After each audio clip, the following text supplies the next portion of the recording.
Kipas dipetang mencari benang, mencari kain dibuat selendang.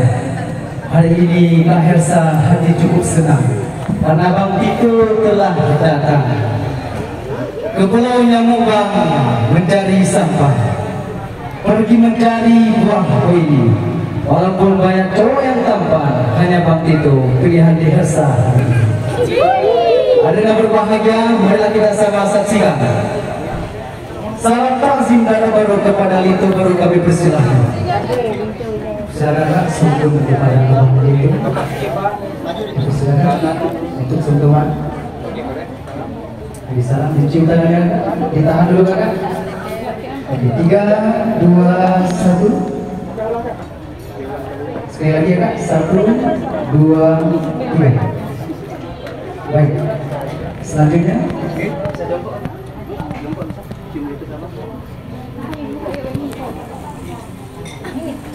Kanan. Ditahan dulu. 3, jangan pelan pelan. 3, 2, 1.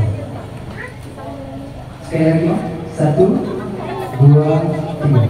Terima kasih. Silakan berdiri. Iya, itu kan. Baik, untuk selanjutnya kita persilakan untuk sentuhan dengan ayahanda dari Bang Tito serta ibunda. Kemudian dilanjutkan dengan ayahanda, kakek Kesa dan keluarga. Dipersilakan berikan mulut untuk sentuhan.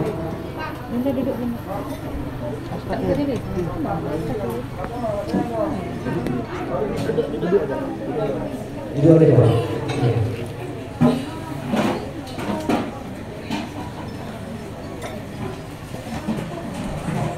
Dipersilakan Pak. Dari abang dulu baru berdoa.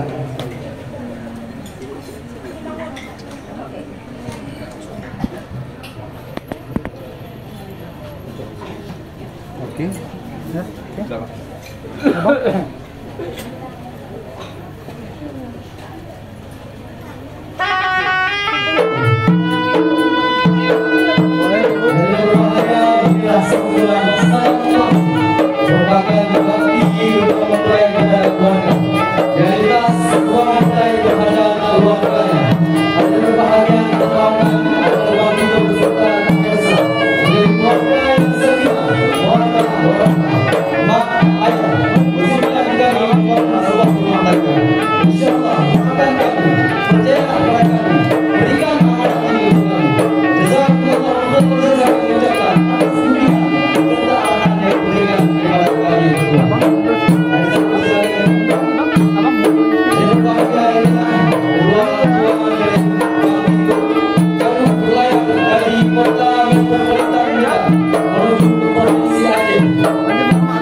terima kasih kepada Ayahanda telah memberikan dukungan, rezeki dan juga bimbingan kepada kami.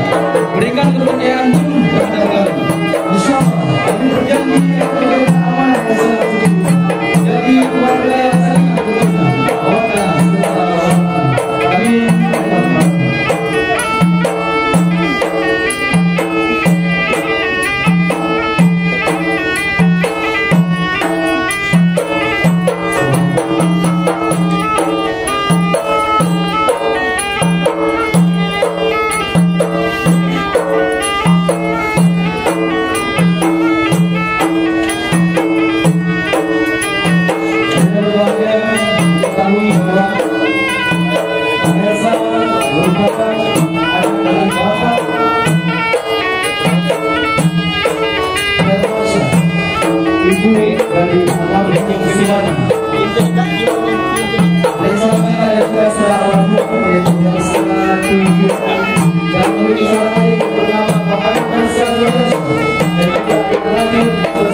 Dan